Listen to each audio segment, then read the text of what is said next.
فاذكروني أذكركم واشكروا لي ولا تكفرون يا أيها الذين آمنوا استعينوا بالصبر والصلاة إن الله مع الصابرين. Riba secara garis besarnya dia di dalam syariat ada 3 bentuk riba.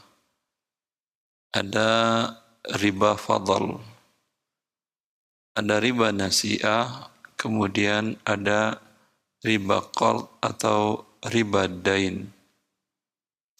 Ini masing-masing hakikatnya berbeda. Kalau riba fadl yaitu tukar menukar komoditas ribawi yang sejenis dengan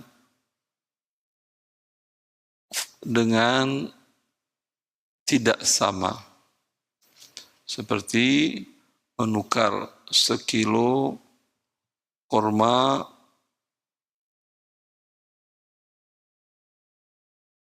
khalas atau korma sukari sekilo dengan setengah kilo korma ajwa.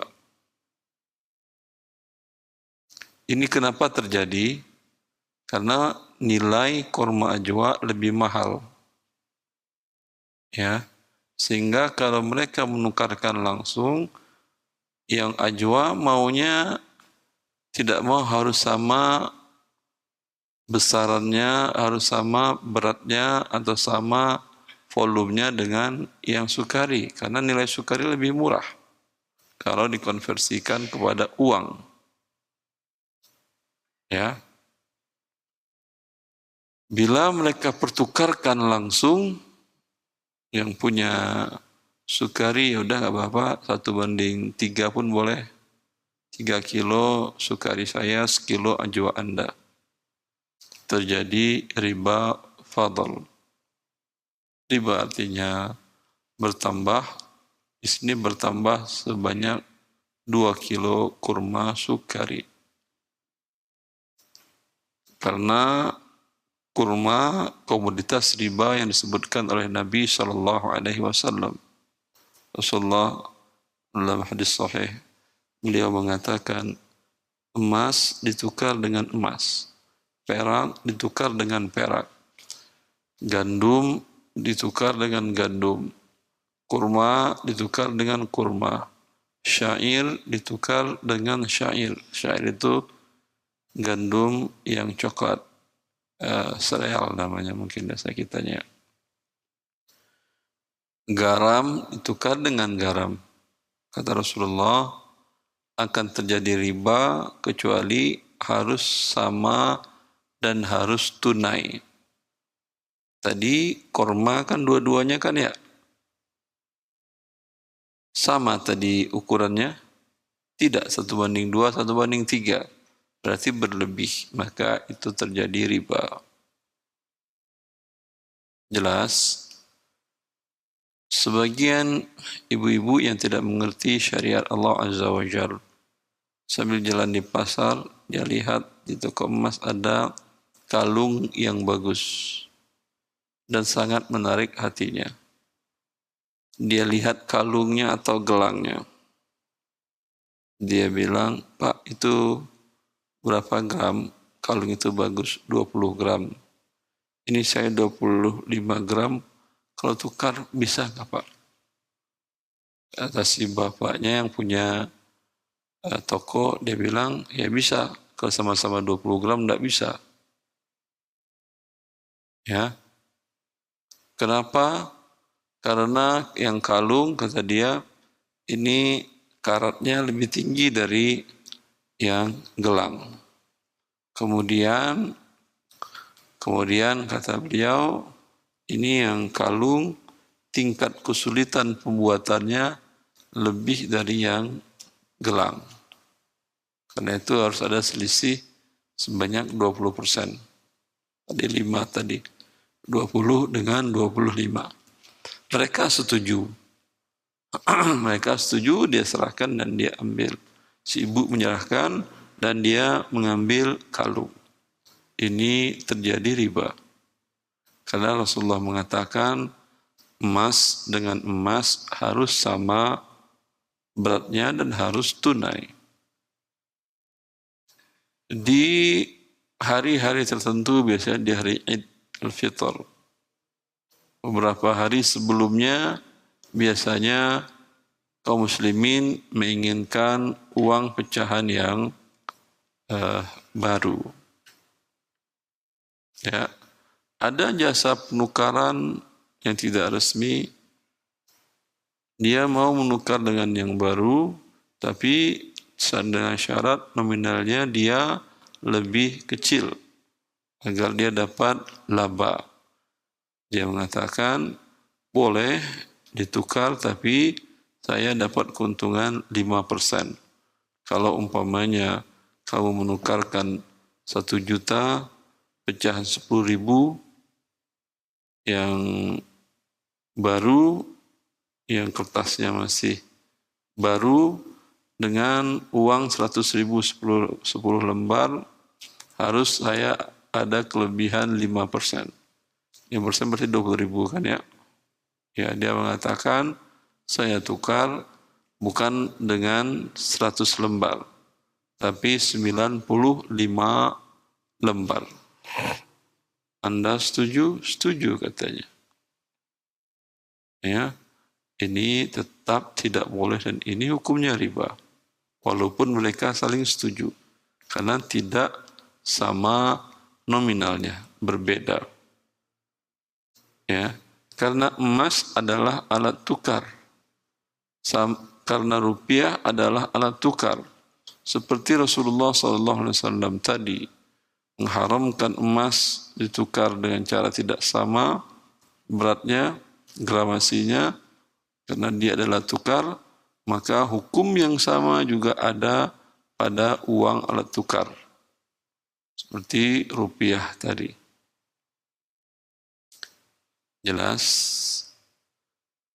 Begitu juga kalau Anda menukar dolar dengan dolar. Terkadang Anda punya dolar 100 dolar. Ketika Anda menukarkan rupiah, pihak money changer mengatakan ini dolar Anda lecek, ada lipatan-lipatan. Saya tidak bisa membelinya dengan 100 dolar. Ya. Ini lipatannya ada 2, saya kurangin 2 dolar. Dibayarkannya 98 dolar. Atau ketika Anda mau nabung, dicatatkannya di catatan rekening Anda, dolar Anda 98 dolar. Ini juga termasuk riba. Tapi ketika Anda tukar dengan rupiah, atau ketika Anda belanja, dia nilai 98 dolar, tidak apa-apa. Karena sekarang tukar dolar dengan rupiah. Tukar dolar dengan rupiah tidak disyaratkan harus sama. Seperti tukar emas dengan perak, tidak harus disyaratkan sama nominalnya. Ya. Begitu juga tukar dolar dengan beras, tidak harus sama nominalnya. Jelas. Ini bentuk riba yang pertama, apa namanya tadi? Riba fadl. Fadl artinya lebih. Ini kan lebih ini. Begitu juga riba bentuk yang kedua adalah riba nasi'ah. Tukar yang sejenis atau yang satu kelompok illat dengan cara tidak yadan biyadin, dengan cara tidak diserah terimakan langsung di majelis. Dalam kasus tadi, si ibu yang jalan di komplek pertokoan melihat kalung yang bagus, ya, ibu itu mengatakan, alhamdulillah sama-sama 25 gram, kalung 25 gram, ya gelangnya dia di rumah juga 25 gram. Sama karatnya, atau ini karatnya lebih tinggi. Ini karat yang punya si ibu, karatnya umpamanya 21, itu karatnya 18. Si yang punya toko mau tukar langsung. Tapi kata si ibu, sayang emas saya di rumah. Ya, emas saya di rumah. Saya menukarkannya, ya, tapi boleh saya bawa ini dulu, nanti saya bawa gelang saya ke sini. Kira-kira toko emasnya mau? Tidak mau. Tapi kalau dia letakin, kata dia, ini kartu debit saya. Isinya, ini saldo terakhir, cek, isinya 100 juta. Kira-kira mau toko emas? Mau toko emas. Dia taruh di sana kartu debitnya, kemudian dibawanya pulang. Nanti dia bawa lagi gelangnya 25 gram tadi kan ya, dengan 21 karat, dan diserahkannya kepada si tukang toko. Ini terjadi riba. Ribanya namanya riba nasi'ah. Tidak tunai. Tidak tunai terjadinya.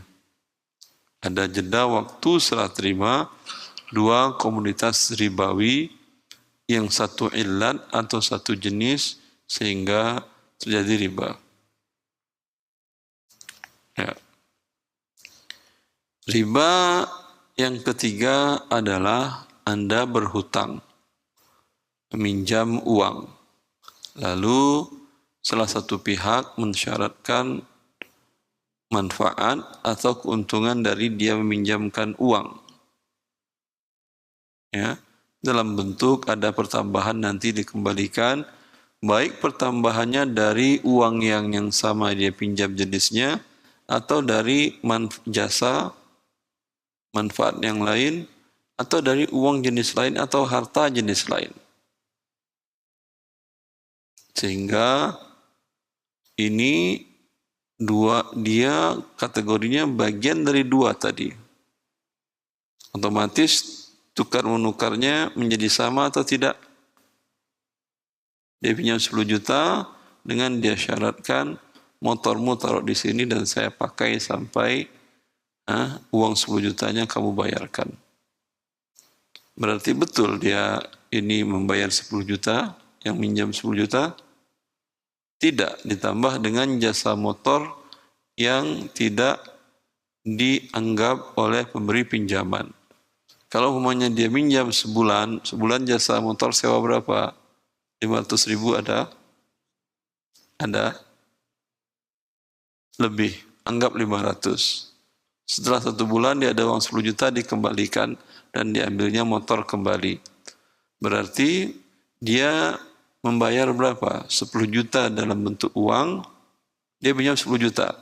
Tapi dia bayar 10 juta dalam bentuk uang, plus 500 ribu dalam jasa motor yang dipakai tidak ada imbalan.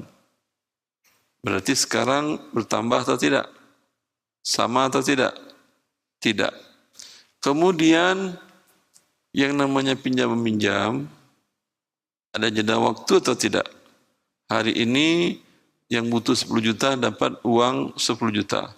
Dia kembalikan di waktu yang sama juga kah? Kata dia kembalikan. Kalau yang sudah dikembalikan berarti tunai kan? Ini enggak. Kadang sehari, 2 hari, kadang seminggu, bahkan kadang 1 bulan. Ya, berarti dia tidak tunai.